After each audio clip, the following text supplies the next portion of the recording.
tugas MK kami. Perkenalkan, nama saya Adan Arjanimo dan rekan saya.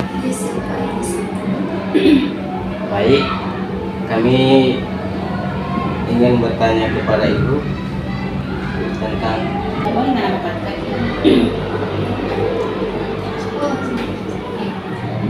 silakan. Baik, untuk pertanyaan sekolah ini, program kurikulum apa saja yang pihak sekolah rencanakan untuk diimplementasikan di sekolah ini? Untuk program kurikulum Merdeka di sekolah ini, karena sekolah ini masih menggunakan kurikulum Merdeka dan kurikulum K13, jadi kami masih mandiri baru. Jadi yang di sekolah ini yang menggunakan kurikulum Merdeka itu baru untuk kelas 1 dan kelas 4, belum semua, baru untuk kelas 1 dan kelas 4. Dan program apa yang akan kita implementasikan yaitu baru pada materinya.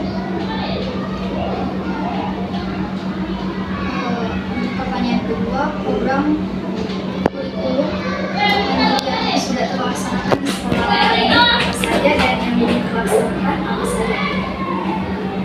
Yang sudah terlaksana baru pada proses pembelajaran. Yang belum terlaksana kira-kira yang P5-nya itu yang belum.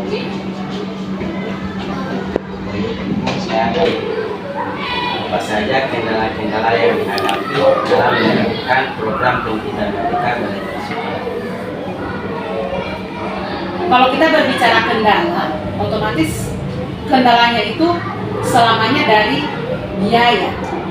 Nah, karena kita di SDN 2 Motor ini menggunakan kurikulum Merdeka Mandiri Berubah, jadi otomatis biayanya itu biaya sendiri. Beda dengan sekolah-sekolah yang lain yang sudah menggunakan kurikulum Merdeka, itu sudah mempunyai biaya tersendiri. Jadi kita hanya di sharing dari dana BOS, sedangkan dana BOS itu kan memang sudah ada juknisnya. Jadi kita selamanya terkendala pada biaya. Kelebihan dan kekurangan kurikulum Merdeka menurut Ibu. Kelebihan dari kurikulum Merdeka,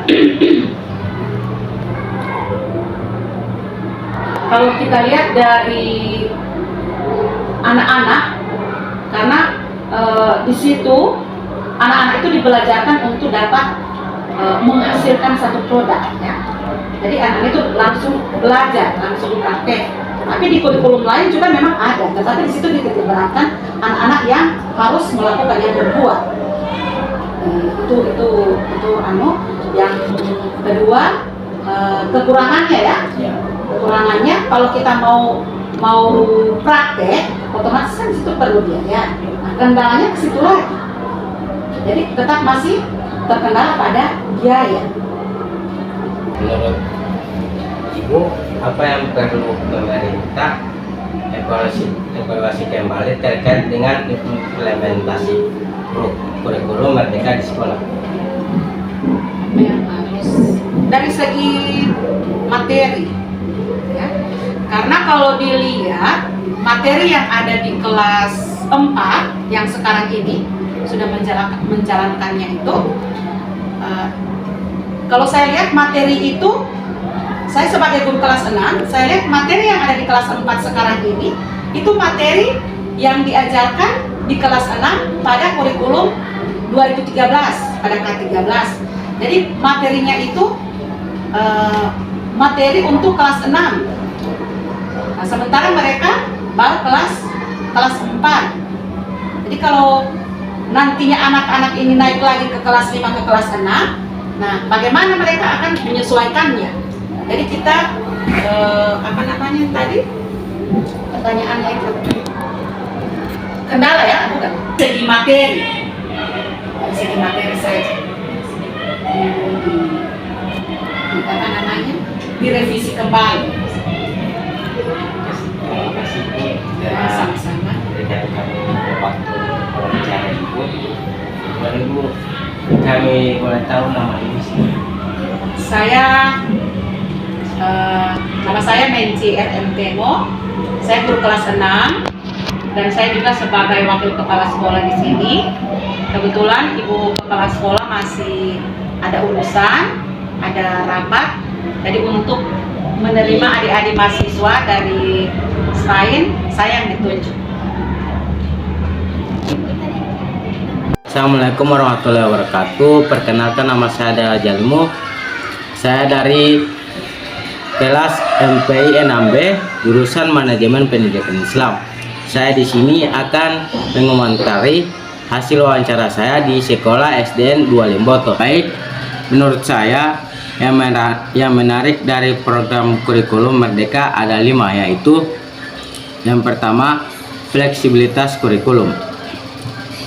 Kurikulum Merdeka memberikan kesempatan bagi sekolah untuk mengadaptasi kurikulum sesuai dengan kebutuhan dan karakteristik lokal.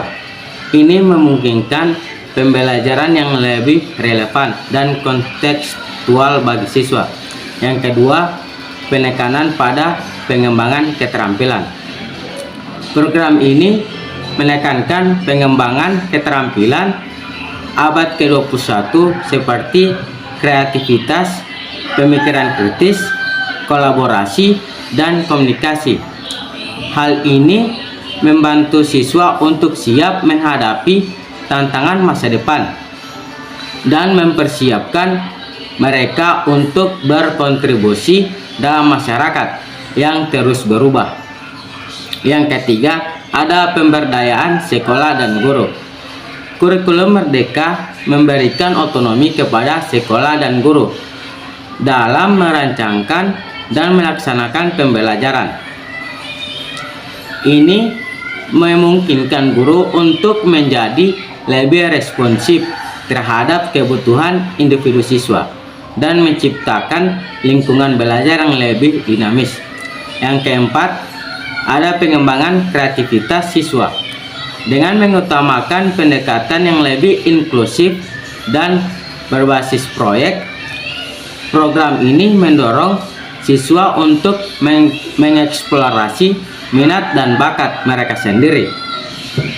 Ini bisa merangsang kreativitas siswa dan membantu mereka menemukan passion mereka menemukan passion mereka. Yang terakhir, ada pengintegrasian teknologi.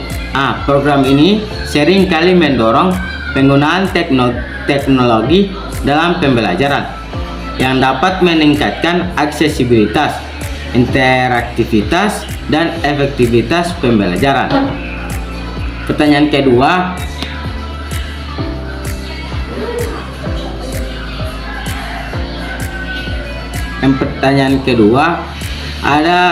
Pertanyaan kedua, menurut analisis kalian, apa saja kendala-kendala yang dihadapi pihak sekolah dalam menetapkan kurikulum Merdeka di sekolah? Kendala yang dihadapi oleh pihak sekolah, terutama di sekolah SDN 2 Limboto, kendala yang dihadapi yaitu mengenai biaya. Berbeda dengan sekolah lain yang sudah ada biaya tersendiri dalam menerapkan kurikulum Merdeka di sekolah SDN 2 Limboto. Dalam menggunakan biaya dana BOS, sedangkan dana BOS tersebut memang sudah ada juknisnya. Baik, pertanyaan yang ketiga, apa yang perlu pihak sekolah pahami dan perhatikan terkait dengan implementasikan kurikulum Merdeka di sekolah? Baik, ada 7 yang perlu pihak sekolah pahami dan perhatikan dalam menerapkan kurikulum Merdeka. Yang pertama, ada tujuan dan visi sekolah.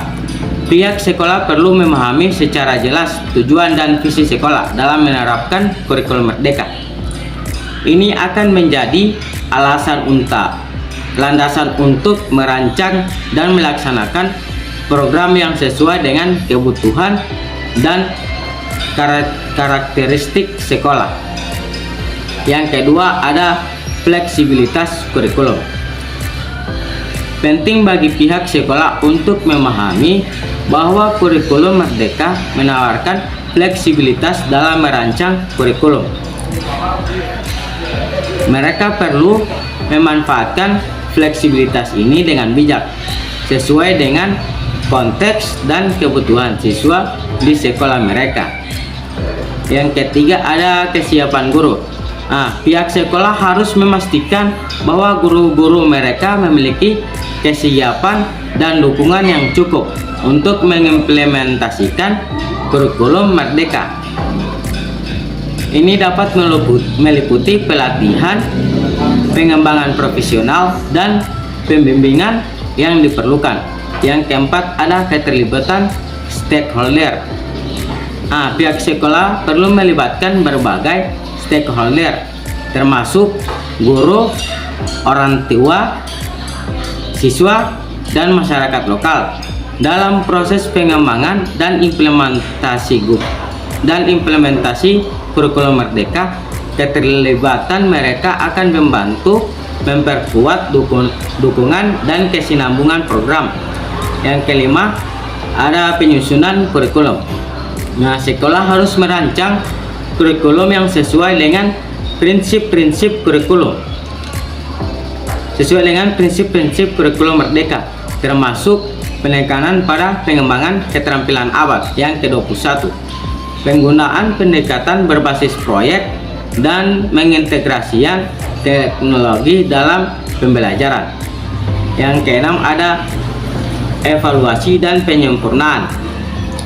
Penting bagi pihak sekolah untuk memiliki sistem evaluasi yang efektif untuk memonitor dan mengevaluasi implementasi kurikulum Merdeka. Dari evaluasi ini, mereka dapat mengidentifikasi area yang perlu diperbaiki dan melakukan penyempurnaan secara berkelanjutan. Yang ketujuh, komitmen terhadap perubahan budaya. Implementasi kurikulum Merdeka mungkin memerlukan perubahan budaya di sekolah. Pihak sekolah perlu memiliki komitmen yang kuat untuk memperkuat budaya pembelajaran yang inklusif, responsif, dan berorientasi pada pengembangan keterampilan siswa. Yang terakhir, apa yang perlu pemerintah pusat evaluasi terkait dengan program kurikulum Merdeka di sekolah? Yang perlu pemerintah pusat lakukan saat evaluasi terkait dengan program kurikulum Merdeka di sekolah-sekolah untuk memastikan keberhasilan dan efektivitasnya, yaitu yang pertama, pemahaman dan implementasi di sekolah. Evaluasi harus memeriksa sejauh mana sekolah-sekolah memahami konsep dan tujuan kurikulum Merdeka, serta sejauh mana menerapkan prinsip-prinsipnya dalam kurikulum dan pembelajaran sehari-hari. 2. Dampak terhadap pembelajaran. Dampak terhadap pembelajaran siswa. Evaluasi harus mengukur dampak dari kurikulum Merdeka terhadap pembelajaran siswa, termasuk peningkatan dalam keterampilan abad ke-21, kreativitas, pemikiran kritis, dan kesiapan untuk menghadapi tantangan di masa depan. Yang ketiga ada ketersediaan sumber daya. Evaluasi perlu memeriksa ketersediaan dan aksesibilitas sumber daya yang diperlukan untuk mengimplementasikan kurikulum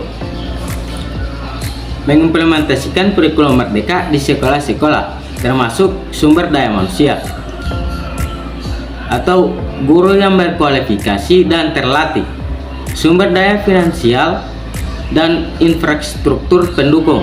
Yang keempat ada keterlibatan stakeholder. Evaluasi ini harus menilai sejauh mana stakeholder seperti guru, orang tua, siswa, dan masyarakat lokal terlibat dalam pengembangan, implementasi, dan dukungan terhadap kurikulum Merdeka di sekolah-sekolah.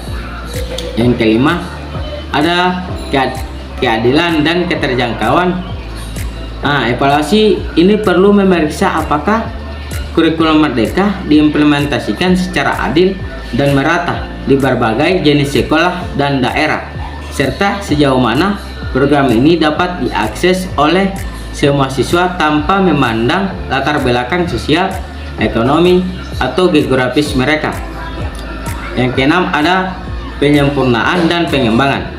Evaluasi harus memberikan masukan untuk penyempurnaan dan pengembangan kurikulum Merdeka di masa mendatang, untuk identifikasi area yang perlu diperbaiki dan strategi untuk meningkatkan efektivitas dan kesinambungan program.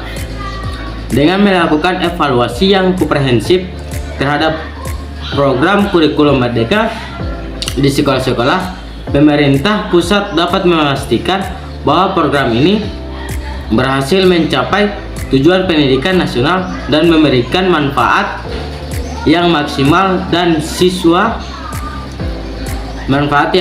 bagi siswa dan masyarakat. Sekian dari saya. Jika ada kekurangan, mohon maaf. Wallahu musta'an. Assalamualaikum warahmatullahi wabarakatuh.